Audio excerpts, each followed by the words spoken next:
We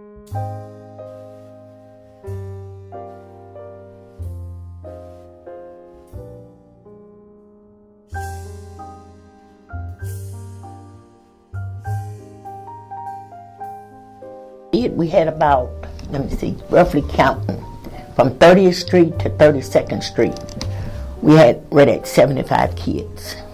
You know, just one. I had 4. The lady up the street had 6 and 4. She had 10. Lady across the street had 13. That's 3 houses right there. So roughly guessing from 30th Street to 32nd Street, we had 75 kids going to school every day. From the time when I first moved there, the neighborhood, it was well up to date, but it's, you know, done come a long way since then. Because, you know, they did the sidewalks, they planted trees, and they did a lot of stuff there, and it really makes it look good. A lot of people did work on their houses that needed it and everything. So it's really a beautiful area now. And I think it's going to look better if they keep on.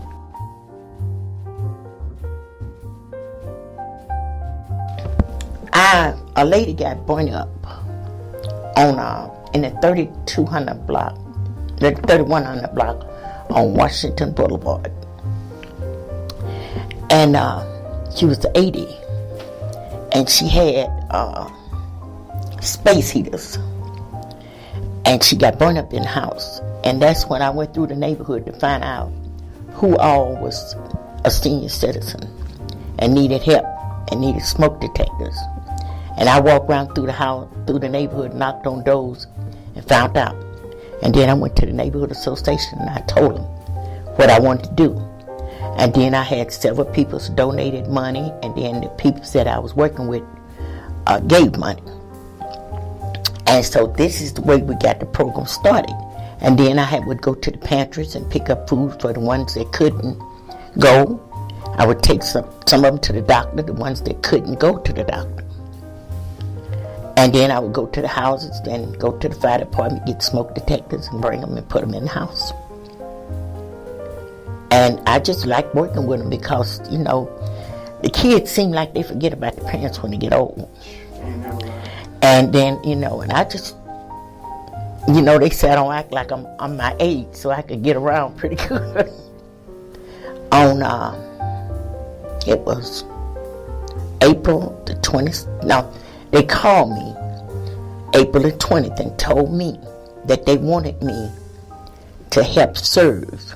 They was having an Cajun brunch dinner in the 3200 block on Pennsylvania, and they wanted me to be a greeter at the door. And I went around there, and they had big dinners and everything sitting out. And I asked for my tag so I could get on the door. And she said, well, go sit down. And I said, okay, well, you'll get your tag. I said, okay. And I went and sat down, and the next thing I know, the mayor's supposed to take common step, but he sent his assistant. I seen her when she came in, but I still didn't think nothing until she stood up and called my name. Oh, wow. And the only thing I could do was stand there. I couldn't say anything. All I could do was just stand there. Because I didn't know they had been watching me. You know, when they got, I don't know how they get the name OT. Well, that's what everybody called me. Right. And I don't know how he got it. But that's what happened.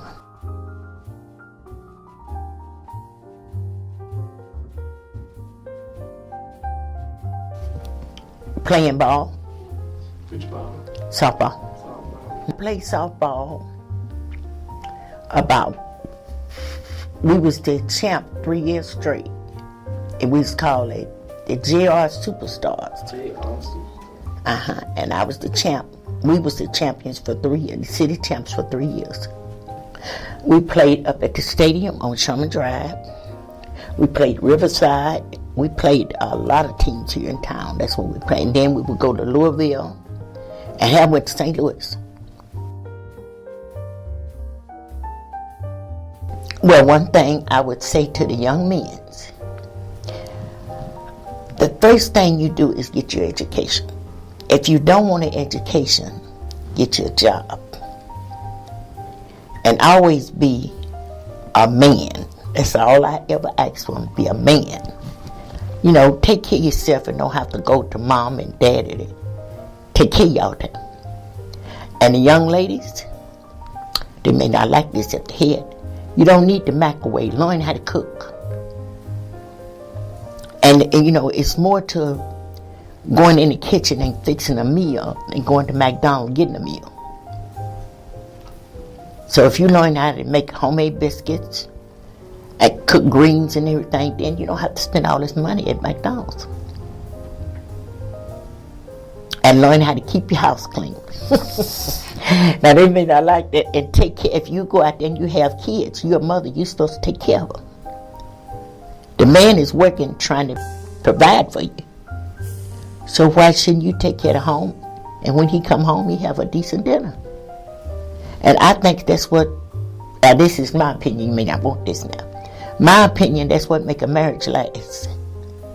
When a man done worked 8 hours, he come home, his wife done fix his dinner, his house clean, he can take him a bath, eat, lay down, go sleep.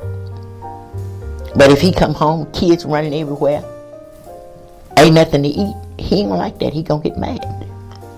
And sooner or later, he gonna get tired. And then she got 4 or 5 kids there by herself. So I feel the women's have a lot to do with what's happening to the men's. But a lot of people don't like to hear me say that, but the truth is the truth. So a lot of these women feel that a man got to do for them. And that's the wrong attitude. I feel if you grow up and you marry a man, y'all supposed to be as one, and you're supposed to work together. If he got a job, you got a job, you have to pay the bills just like he got. And that's just the way I feel.